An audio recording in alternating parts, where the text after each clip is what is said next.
warahmatullahi wabarakatuh. Perkenalkan, nama saya Inayatul Mutiara Nasihah dari kelas B5 MD dengan NIM 21403100042. Nah, di sini saya akan menjawab pertanyaan-pertanyaan di bawah ini karena NIM saya berjumlah genap, jadi saya akan menjawab pertanyaan yang genap-genap saja.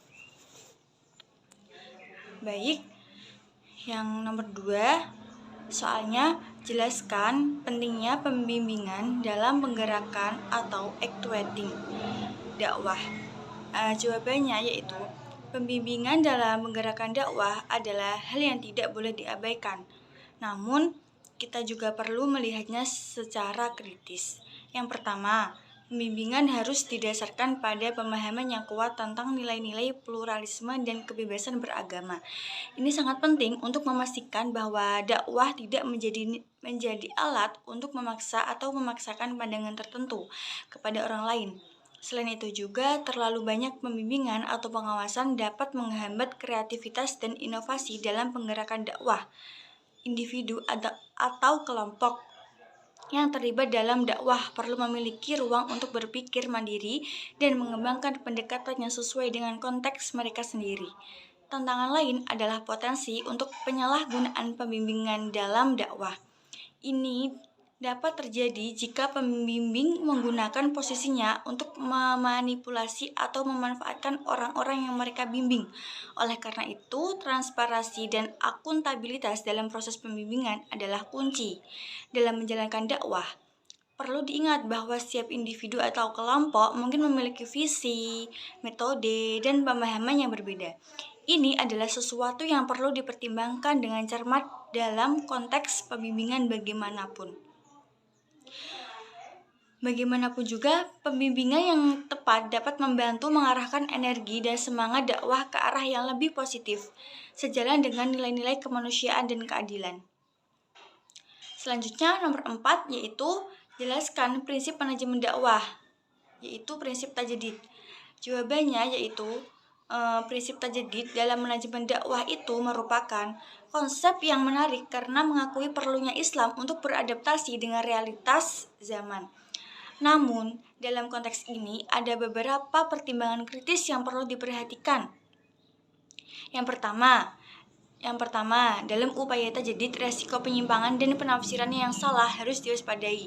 Beberapa orang mungkin mencoba untuk mengadopsi tajdid sebagai pembenaran untuk mengubah ajaran Islam sesuai dengan keinginan mereka, yang bisa mengarah pada pemahaman yang keliru atau radikal. Oleh karena itu, diperlukan kriteria yang jelas dan kajian ilmiah untuk mengidentifikasi perubahan yang sesuai. Yang kedua, tajdid juga harus mempertimbangkan bahwa sebagian besar nilai-nilai fundamental Islam adalah konstan, seperti tauhid atau keesaan Tuhan, dan etika sosial. Jadi, sejauh mana kita dapat memperbarui pesan-pesan tersebut tanpa mengurangi esensi dan nilai-nilai yang mendasarinya adalah pertanyaan penting dalam prinsip tajdid. Selain itu, pendekatan tajdid yang berlebihan dapat mengakibatkan kebingungan dalam masyarakat. Peningkatan terus-menerus dalam metode dan pesan dakwah bisa membuat masyarakat juga bingung atau merasa tidak stabil.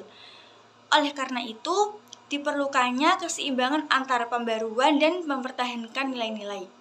Yang terakhir, prinsip tajdid perlu dijalankan dengan hati-hati untuk meminimalkan potensi konflik antara kelompok-kelompok yang memiliki pemahaman yang berbeda tentang tajdid.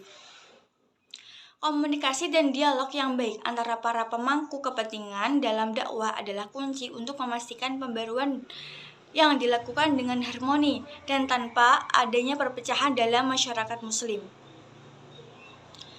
Terus dengan demikian, meskipun tajdid dalam manajemen dakwah memberikan kesempatan untuk menyegarkan dan memperbarui pendekatan dakwah, harus diterapkan dengan hati-hati dan berdasarkan pemahaman yang mendalam tentang Islam, serta perhatian terhadap kestabilan dan kesatuan dalam masyarakat.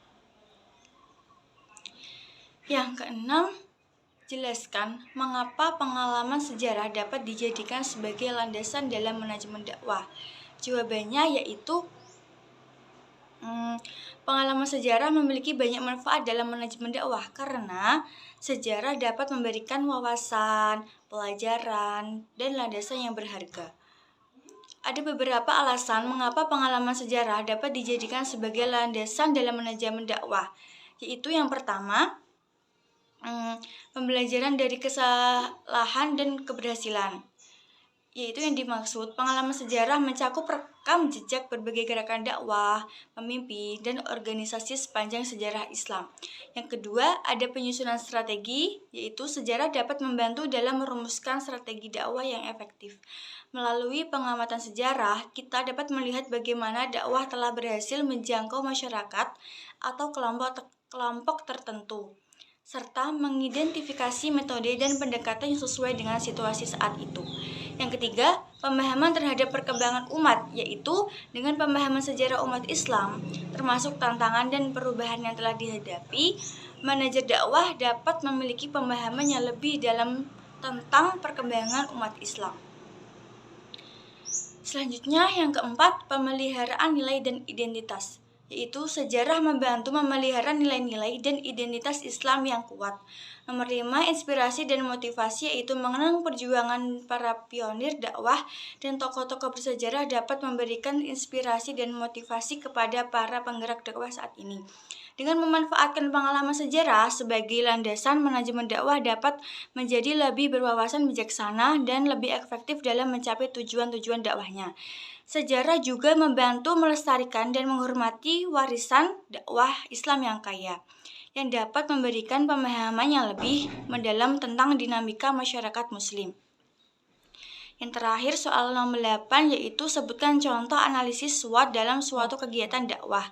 Yang jawabannya yaitu analisis SWOT, yaitu strengths, weaknesses, opportunities, dan threats, adalah alat yang dapat digunakan dalam kegiatan dakwah untuk mengevaluasi faktor-faktor internal dan eksternal yang dapat memengaruhi keberhasilan dakwah.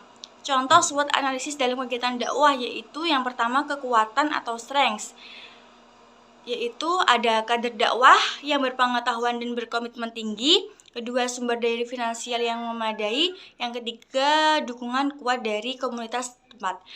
Terus yang kedua, ada kelemahan atau weaknesses, itu kurangnya keterampilan komunikasi dalam tim dakwah, kurangnya infrastruktur teknologi untuk mencapai audiens yang lebih luas, terus kurangnya pengalaman dalam menangani perubahan sosial dan budaya. Nomor 3, terus peluang atau opportunities, yaitu kondisi sosial yang mendukung meningkatkan kesadaran agama. Yang kedua, kemungkinan berkolaborasi dengan organisasi non-pemerintah dan lembaga pendidikan. Terus penyediaan platform media sosial untuk menjangkau generasi muda. Yang keempat, ada ancaman atau threats, persaingan dengan kelompok dakwah lain yang memiliki pendekatan yang berbeda, pengawasan ketat dari pemerintah terkait regulasi dakwah, terus persepsi negatif dari masyarakat terhadap Islam dan dakwah. Nah, selanjutnya, dengan analisis SWOT ini, tim dakwah dapat merencanakan tindakan yang lebih efektif dengan memaksimalkan kekuatan, mengatasi kelemahan, memanfaatkan peluang, dan merespon ancaman yang ada dalam upaya mereka menyebarkan pesan dakwah. Cukup sekian jawaban dari saya. Apabila ada kekurangan atau kesalahan dari pengucapan saya mohon maaf. Wassalamualaikum warahmatullahi wabarakatuh.